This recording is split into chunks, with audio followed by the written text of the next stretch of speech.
आपको थोड़ी देर के लिए मैं राजनीति की दुनिया में ला रहा हूं।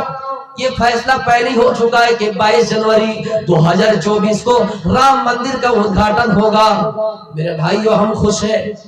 और इसलिए ज्यादा खुश है क्योंकि वहां किसी और के मंदिर नहीं बनेंगे बल्कि श्री रामचंद्र जी के मंदिर बनेंगे और मंदिर बन के भी तैयार है और उसका उद्घाटन भी 22 जनवरी 2024 को होने वाला है। मेरे भाइयों, जिस दिन ये कहा गया कि गुमगुमे जलाए जाएंगे, अगरबत्तियां जलाई जाएंगे, घर में लाइटें जलेंगे मेरे भाइयों, और ये भी कहा गया कि भारत के पूरे हिंदुस्तान के 1,40,000 करोड़ लोगों को ये कहा गया कि दीपावली मनाएंगे। हम खुश हैं इस फैसले से कि वहां किसी और का नहीं, श्री रामचंद्र जी के बनेंगे। मेरे भाइयों, हम लेकिन थोड़ी देर के लिए इसको ये कहना चाहेंगे, यही अगर राम, मेरे भाइयों, अगर हिंदुस्तान का दौर में, इस दौर में, दौरे जदीद में अगर रामचंद्र जी राजा होते, दौरे हाजिर का राजा होते, प्राइम मिनिस्टर होते, मुसलमानों, सिखों, ईसाइयों, ये जो तादाद तुम्हारी मुट्ठी भर है हिंदुस्तान में, तो तुम्हारी कम तादाद पर डर नहीं होता। मुसलमानों, हमें हमारी अकलियत पर डर नहीं होता, इसलिए कि रामचंद्र जी अगर राजा होते तो मुसलमानों की जो ये तादाद कम है तो कभी हम पर अत्याचार नहीं करते, कभी ये नहीं कहते कि मुसलमानों को मारो, कभी ये नहीं कहते कि सिखों को मारो, कभी ये नहीं कहते कि सिखों को उड़ाओ, ईसाइयों को मारो, क्योंकि श्री रामचंद्र जी ऐसे इंसान थे, जब ओहदे की बात आई, जब मनसब की बात आई, जाहो जलाल की बात आई, सिंहासन पहनाने की बात आई, सर पर ताज रखने की बात आई, सिंहासन पर बैठने की बात आई, जब भाई भाई में विवाद हुआ, भाई भाई में लड़ाई की बात हुई, फसाद हुआ,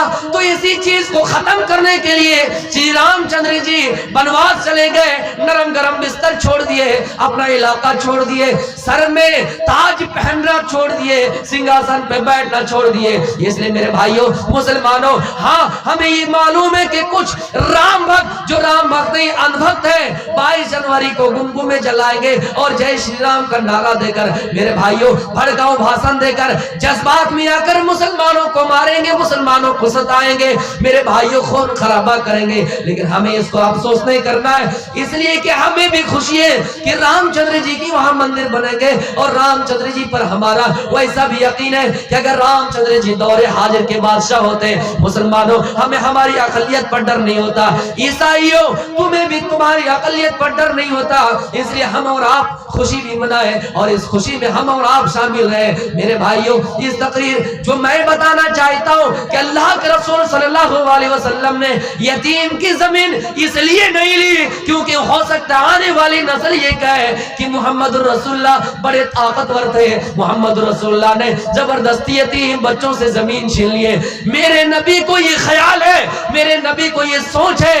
कि आने वाले नस्ल का इल्जाम ना लगा दे। लेकिन आए मेरे भाइयों, राम मंदिर बनाने वालों, बड़े जोर शोर से इसकी तामीर करने वालों, और इसका कल 2024 में उद्घाटन भी हो जाएगा। मेरे भाइयों, दिल में ये सोच कर देखो कि वो रामचंद्र जी अगर आज जिंदा होते, वो रामचंद्र जी अगर बादशाह होते, वो राम कभी ये नहीं चाहते कि गैर कानूनी से वहां मंदिर बनाया जाए, क्योंकि सुप्रीम कोर्ट ये मान चुके थे कि वहां मस्जिद थी और मुसलमानों ने नमाज पढ़ी है। तुमने गैर कानूनी बना लिया है, फिर भी हम खुश हैं क्योंकि वहां राम का ही मंदिर बनेगा, किसी और का नहीं है। हम खुश है मेरे भाइयों। थोड़ी सी बात आ गई इस जिम्न में, मैंने बता दी कि हम खुश इसलिए हैं कि रामचंद्र जी वैसे इंसान थे जिन पर मुसलमानों का यकीन है कि अगर दौरे हाजिर का वो बादशाह होते, ये जो हमारी तादाद मुट्ठी भर है, हमें इस चीज का डर नहीं होता। वो बराबर इंसाफ करते, जिन्होंने किसी इंसान के गाल पर थप्पड़ मारना गवारा नहीं किया। अगर कोई मार दे उसको नास्तिक कहा मेरे भाइयों, लेकिन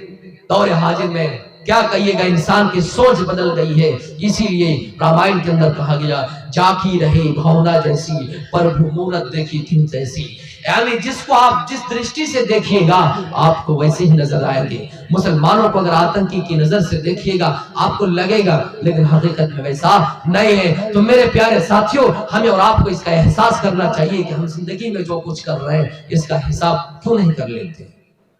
मेरे भाइयों, कहीं पर अल्लाह रब्बुल आलमीन ने मुहासबा नफ्स के बारे में कहा, कद अफलह मन तज़क्का, कामयाब हो गए वो इंसान जिसने अपने नफ्स को पाक कर लिया, कामयाब हो गए वो इंसान जिसने अपने नफ्स को पाक कर लिया।